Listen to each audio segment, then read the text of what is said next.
Les professionnels de l'immobilier qui réclament un relâchement des contraintes qui pèsent sur le crédit, on l'a largement commenté la semaine dernière évidemment avec les annonces du Haut Comité de stabilité financière. Bonjour Jean-Marc. Ouais, bonjour David, bonjour tout le monde. Jean-Marc Vittori, éditorialiste aux Échos.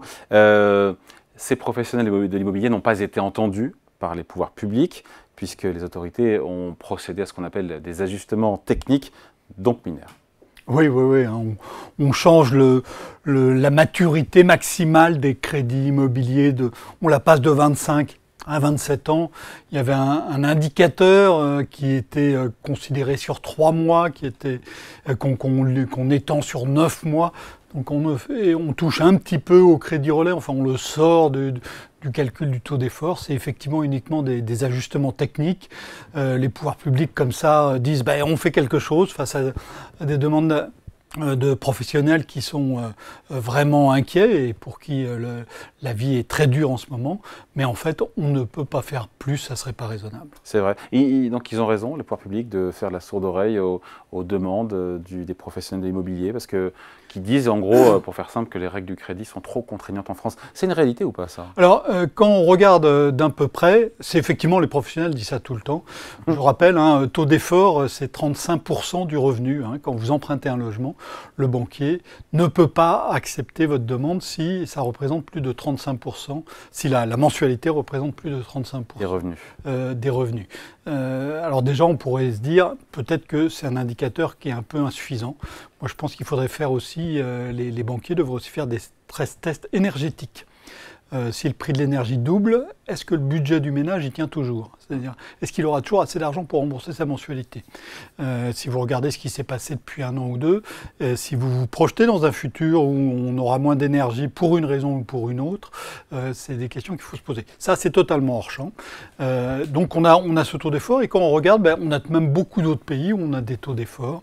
Et dans ces pays, on a en plus une limitation, enfin un ratio entre le montant du prêt et le montant de l'acquisition qui n'est pas du tout le même en France.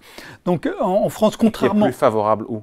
Plus favorable en France? Non, il n'existe pas en France. Il y a un plafond qui n'existe pas en France et qui existe dans tous les pays où il y a aussi ce taux d'effort.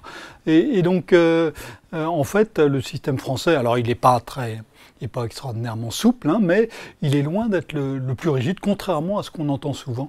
Il y a la sous-gouverneure de la Banque de France, Agnès Benassi-Kéré, qui a fait un petit point très intéressant sur la question à propos du Haut Conseil de la stabilité financière la semaine dernière, qui montre, avec des travaux notamment de la Banque des règlements internationaux, que la situation en France est en fait n'est pas plus restrictive en moyenne de ce qu'elle est chez les autres. Mais au global, est-ce qu'il y a de la marge d'endettement? Il y a plus de marge d'endettement pour les Français, pour qu'ils s'endettent plus au niveau macro? Est-ce qu'on peut estimer que les Français, en tout cas en France, on a déjà suffisamment tiré sur le ressort de l'endettement? Alors, d'abord, les taux d'intérêt, ça ne vous aura pas échappé, ont monté depuis maintenant près de... Ça ne vous aura pas échappé qu'ils ont baissé un peu aussi? 2 ans. Oui, ils ont un peu... Mais enfin, si vous comparez la situation par rapport à ce qu'elle était il y a 2 ans, ça n'a rien à voir. Les mensualités ont explosé, parce que quand le taux passe de 1 à 2%, la mensualité elle prend en gros 10%, donc ça va même très très vite. Et donc la charge d'intérêt augmente. C'est vrai pour tout le monde, c'est vrai pour les particuliers s'ils veulent emprunter pour acquérir leur logement, c'est vrai pour les entreprises, que ce soit des crédits trésorerie ou des crédits d'investissement, ça monte aussi, et c'est vrai aussi pour l'État, on en parlera peut-être un peu plus tard. Donc quand les taux d'intérêt montent, il faut vraiment y regarder à 2 fois si c'est vraiment opportun d'emprunter davantage. Ça, c'est le premier point. Le deuxième point, c'est le ratio d'endettement. Et quand on regarde la France par rapport aux autres France pays... ou ménage? On parle des ménages, là. Non, mais là, je parle la France, en France, il y a des ménages, il y a un État, et il y a des entreprises. Alors, si on compare la France par rapport aux autres, si on commence par les ménages, il y a 20 ans, la dette des ménages, qu'on la rapporte au PIB, mais enfin c'est pareil, si on la rapporte à leurs revenus, on a le même type d'indication. La dette des ménages français était l'une des plus faibles des grands pays européens. Aujourd'hui, c'est la plus forte, à 63% du PIB. Alors il y a d'autres pays en dehors de l'Union européenne où c'est plus fort, mais voilà, en France, il y a 20 ans, on avait le chiffre le plus bas, aujourd'hui on a le chiffre le plus élevé. Donc une charge d'intérêt qui monte de manière tout à fait sensible et une dette qui a beaucoup augmenté, ça limite tout de même la possibilité d'emprunter davantage. Et en plus, quand on regarde la situation financière des Français, il y a des petits clignotants qui commencent à s'allumer ici et là. La Banque de France a recensé une montée des incidents de paiement, par exemple.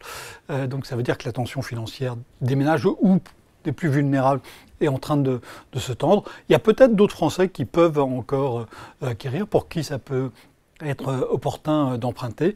Il faut faire très attention, il faut faire le tri, je pense, de manière beaucoup plus sélective qu'auparavant. Et les entreprises, alors, si on dit que les Français, a priori, n'ont plus de marge d'appréciation en moyenne au global pour s'endetter, il reste l'État. Bon, l'État, on va commencer par l'État. S&P, non, mais S&P ne nous a pas dégradé, ça veut dire que ça va, non ? Ça veut dire que ça va, mais si ce n'est qu'à Bercy, à l'approche du verdict de S&P... Ça tremblait un peu. Ça tremblait. Hein, et vous savez, c'est comme les élèves qui n'ont pas vraiment travaillé à l'école, quand on leur remet leur copie, ils tremblent un peu en attendant ce que va dire le prof. Et là, chaque fois qu'il y a une grande agence de notation qui va rendre son verdict, eh bien, ça tremble à Bercy. Ça montre bien qu'on n'est pas très à l'aise. On n'est pas très à l'aise, pourquoi ? Alors, d'abord, la dette publique, elle a beaucoup augmenté. Elle a rebaissé un peu, là, récemment. Oui, elle a rebaissé un peu, mais bon... 112% voilà, du PIB. on était à 118% du PIB, on est à 112% aujourd'hui, merci l'inflation qui érode un peu tout ça. Mais c'est...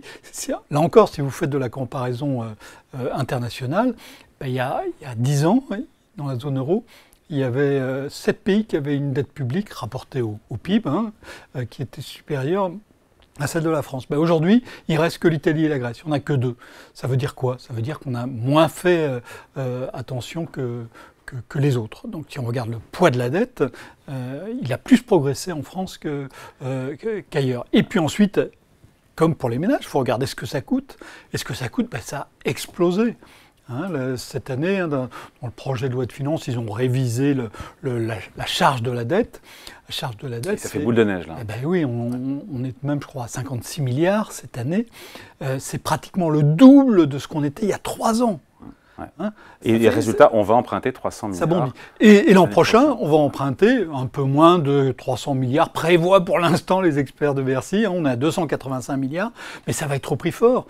Donc on va rembourser de la dette qu'on a empruntée à 0 ou 1%, et on va émettre de la dette qui, elle, sera à 3,5%. Donc voilà, tout ça, ça charge la barque encore plus, alors que la barque était déjà très chargée. Ouais. Après, il reste les entreprises.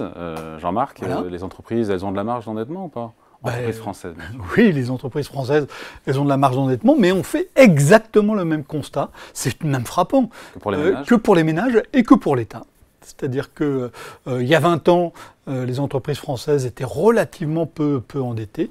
Et maintenant, eh bien, elles sont parmi les plus endettées. Quand on fait encore des comparaisons entre grands pays européens, elles sont parmi les plus endettées. Leur dette fait à peu près 80% du PIB. Alors, il y a une autre mesure qui est la dette nette de trésorerie, parce qu'il y a beaucoup d'entreprises qui ont beaucoup de trésorerie. Et donc, on peut dire légitimement, il faut enlever ça. Ouais. Et donc là, ça ne fait plus que 40%, mais la France est encore en tête.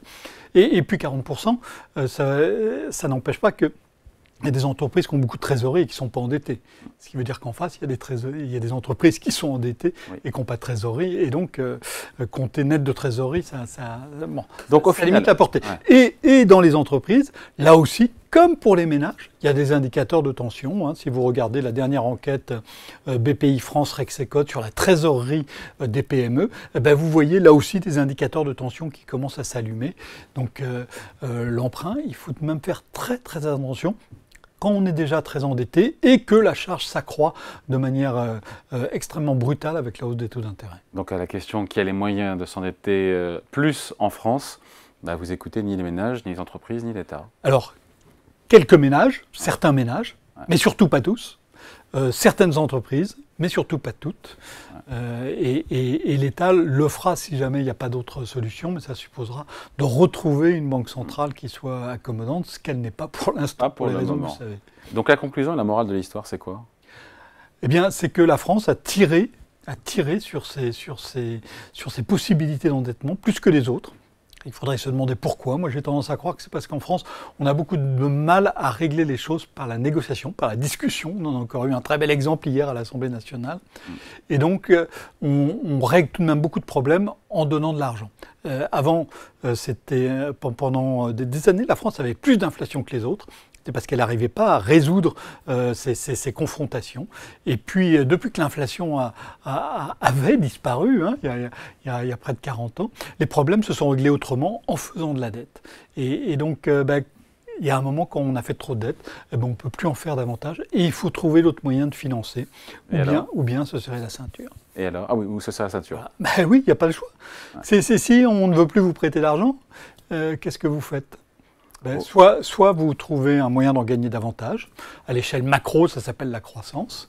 Et on sait qu'on a une croissance qui est extrêmement molle depuis maintenant plus d'un an et que ça risque de durer dans les trimestres à venir. Soit vous essayez de dépenser moins dans certains endroits, parce que vous savez que vous devez dépenser plus dans d'autres. Voilà, tout un programme. Ça ne sera pas pour 2024, ça sera a priori pour 2025. L'État cherche a priori 12 milliards d'euros d'économies par an pour respecter sa trajectoire budgétaire et revenir sous les 3% en 2027. Oui, sans intégrer tous les financements pour la transition écologique qu'il va bien falloir faire, par exemple. Voilà, et sans prendre en compte aussi le fait que la croissance ne sera peut-être pas de 1,4% l'année prochaine. C'est un autre sujet. Merci beaucoup. Point de vue signé Jean-Marc Vittori, éditorialiste aux Échos. Merci Jean-Marc. Merci à vous.